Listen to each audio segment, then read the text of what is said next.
بسم اللہ الرحمن الرحیم۔ توکل۔ بعض الفاظ ایسے ہیں جن کا مفہوم متعین کرنے میں انسان نے طرح طرح کی غلطیاں کھائی ہیں۔ انہی الفاظ میں ایک لفظ توکل بھی ہے۔ توکل کا عام سادہ مفہوم تو یہی ہے کہ خدا پر بھروسہ کیا جائے، مگر بھروسہ رکھنے کی صورت کیا ہو، یہاں آ کر رائے مختلف ہو جاتی ہے۔ ایک گروہ نے غلط طور پر توکل کا مطلب یہ سمجھا کہ عمل اور کوشش کو چھوڑ دینا اور صرف خدا کے بھروسے پر بیٹھے رہنا توکل ہے، حالانکہ یہ توکل نہ خدا نے بتایا ہے نہ خدا کے رسول مقبول صلی اللہ علیہ وآلہ وسلم نے۔ یہ توکل نہیں بلکہ بے عملی ہے، اور بے عملی کو اسلام میں ناپسند کیا گیا ہے۔ حضور رسول اکرم صلی اللہ علیہ وآلہ وسلم کی تعلیمات کی روشنی میں توکل کا جو مفہوم متعین ہوتا ہے وہ تو یہ ہے کہ انسان کوشش تو پوری کرے، مگر کوشش کے نتائج کو اللہ تعالیٰ پر چھوڑ دے اور بھلائی کی امید رکھے۔ اس کے ساتھ اسے یہ بھی یقین ہو کہ کامیابی اس کو اپنی کوشش کی بنا پر نہیں بلکہ خدا کی مہربانی سے آتی ہے، اور کوشش جو وہ کر رہا ہے تو اس لیے کر رہا ہے کہ خدا نے کوشش کرنے کا حکم دیا ہے۔ اس توکل کے دل میں پیدا ہو جانے کا لازمی نتیجہ یہ ہوتا ہے کہ حالات کتنے ہی ناموافق کیوں نہ ہوں، انسان یاس اور ناامیدی کا شکار نہیں ہوتا۔ جب اسے پورا یقین ہوتا ہے کہ قدرت ساری کی ساری خدا کے ہاتھ میں ہے، تو پھر اسے اس بات کا یقین بھی ہوتا ہے کہ وہ جب چاہے حالات بدل بھی سکتا ہے۔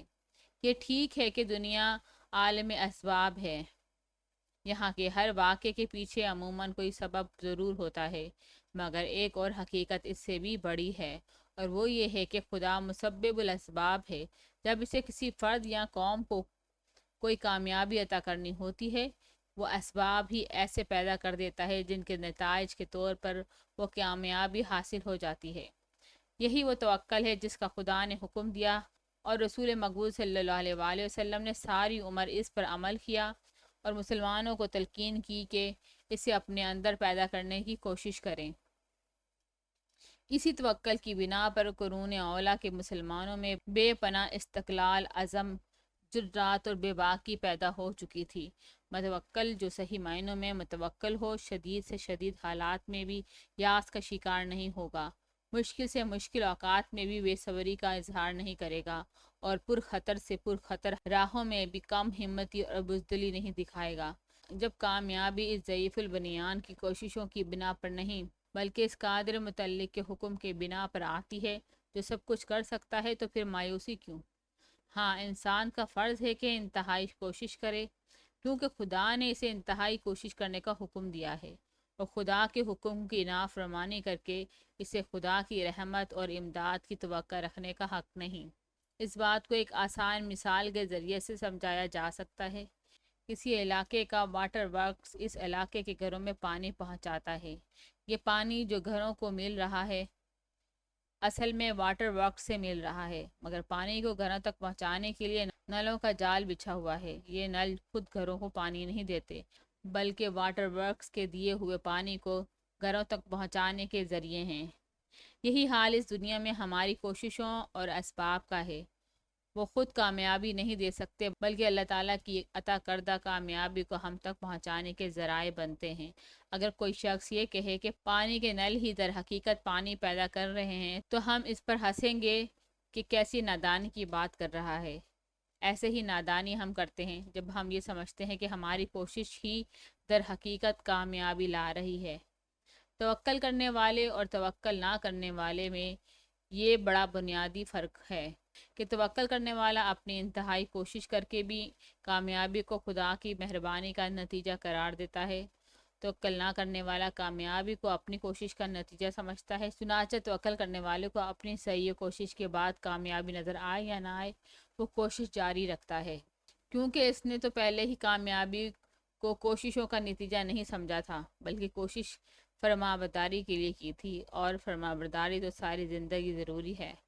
اس کے برعکس جس نے کامیابی کو محض اپنی کوششوں کا نتیجہ قرار دیا تھا، اسے جب کامیابی کے حصول میں دیر لگے گی تو وہ بد دل ہو کر کوشش بھی چھوڑ دے گا۔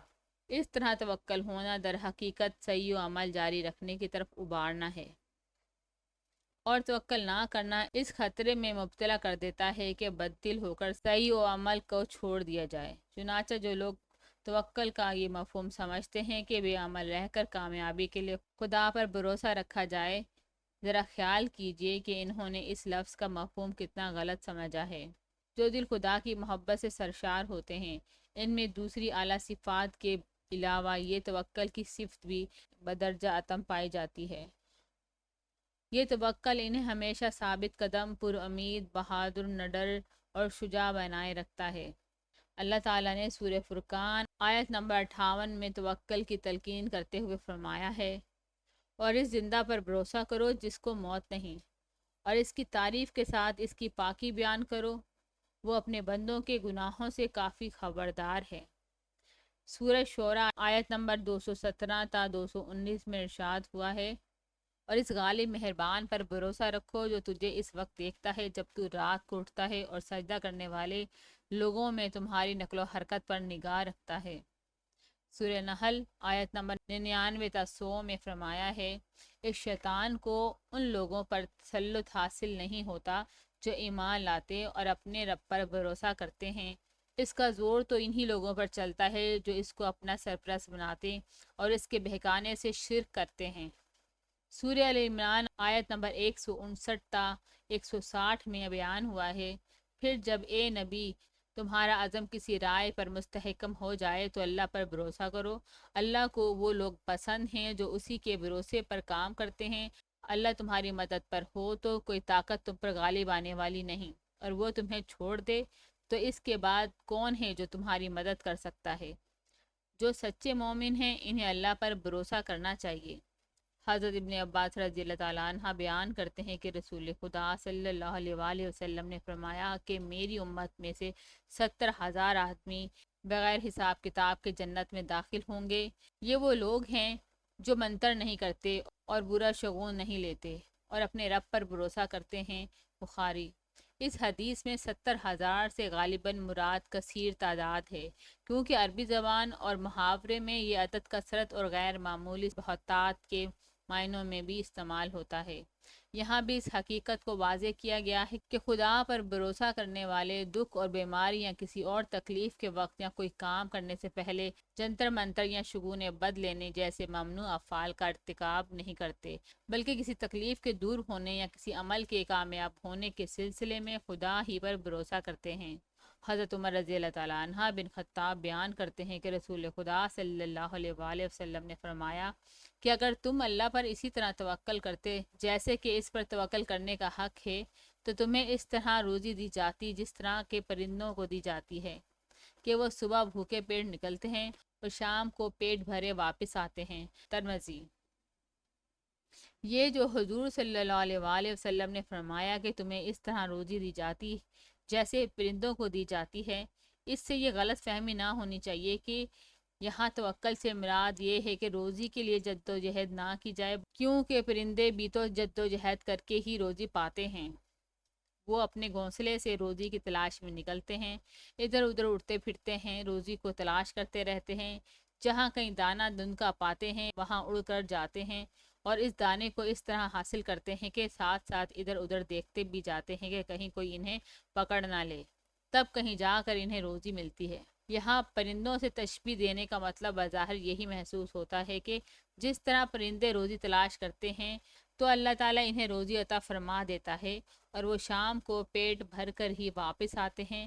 ایسے ہی اگر خدا پر اس طرح توکل کرو جیسے توکل کرنے کا حق ہے تو اللہ تعالیٰ تمہاری کوششوں کو بھی کامیابی سے سرفراز فرمائے گا اور تمہیں سہولت سے روزی ملتی رہے گی۔ خدا پر توکل کرنے والوں کا حوصلہ بھی بلند ہوتا ہے۔ وہ خدا پر بھروسہ کر کے بڑے بڑے کاموں میں ہاتھ ڈال دیتے ہیں۔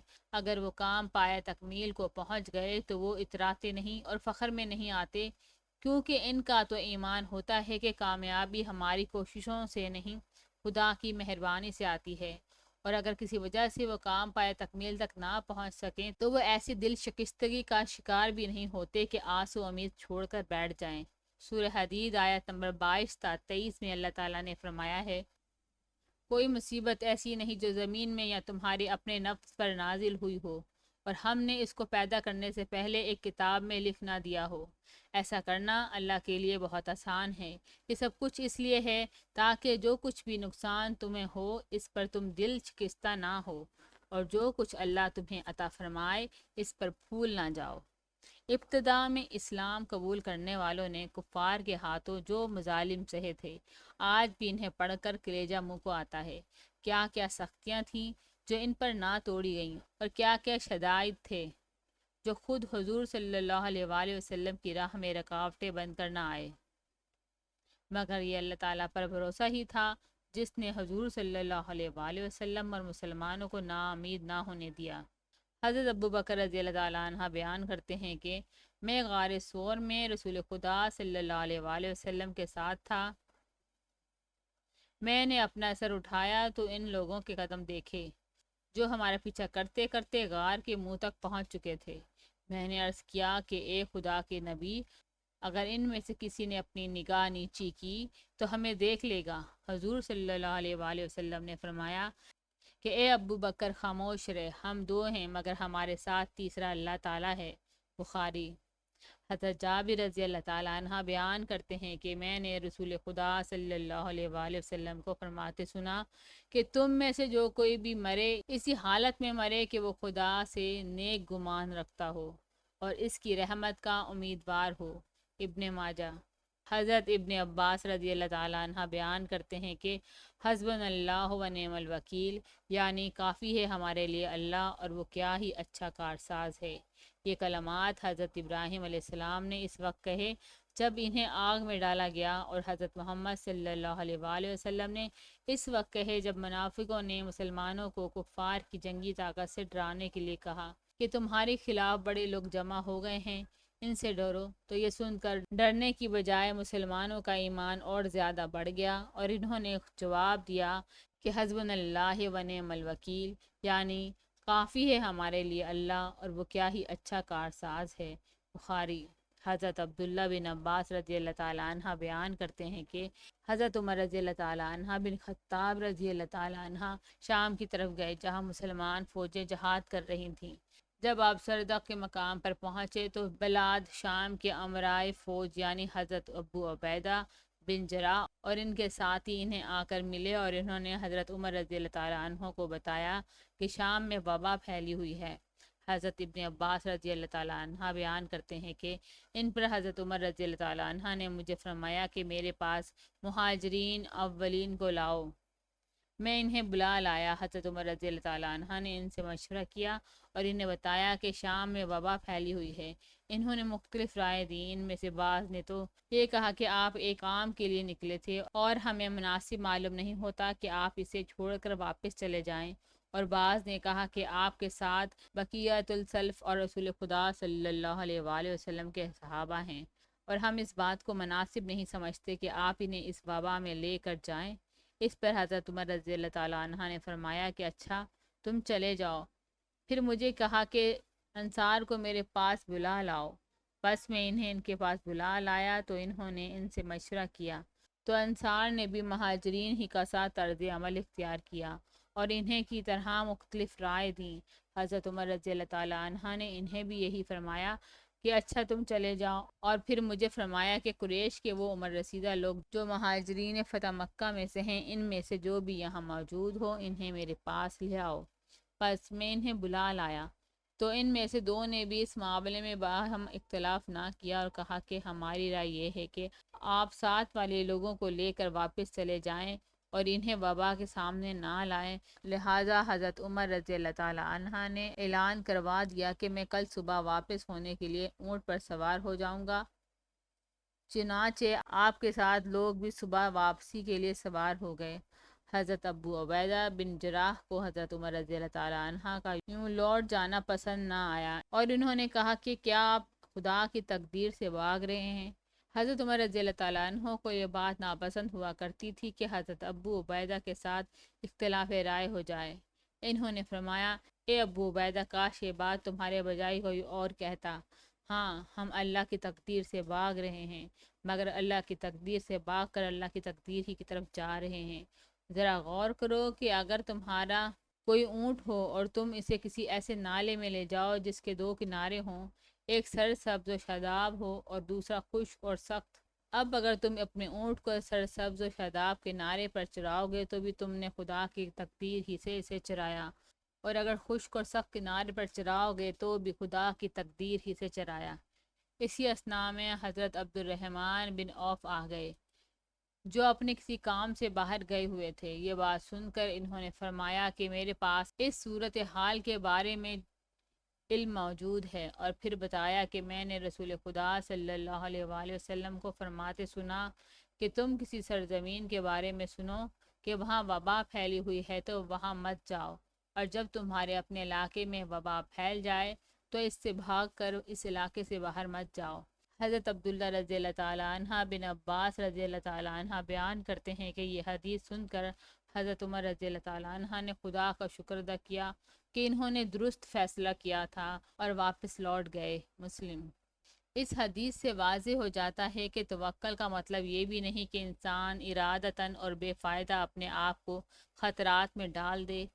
مضر اور خطرناک چیز سے اپنے آپ کو بچانا بالکل درست بات ہے، لیکن احتیاط کرتے ہوئے بھی بھروسہ اللہ کی ذات ہی پر ہونا چاہیے، کیونکہ عین ممکن ہے کہ احتیاط کر کے بھی ہم اس مضر اور خطرناک چیز سے اپنے آپ کو محفوظ نہ رکھ سکیں۔ حضرت ثابت بن عاصم رضی اللہ تعالیٰ عنہ بیان کرتے ہیں کہ رسول خدا صلی اللہ علیہ وآلہ وسلم نے فرمایا کہ تم میں سے ہر ایک کو چاہیے کہ اپنی حاجت اپنے رب ہی سے مانگے، یہاں تک کہ نمک بھی اسی سے مانگے، اور یہاں تک کہ جوتے کا تسمہ ٹوٹ جائے تو وہ بھی اسی سے مانگے۔ ترمذی۔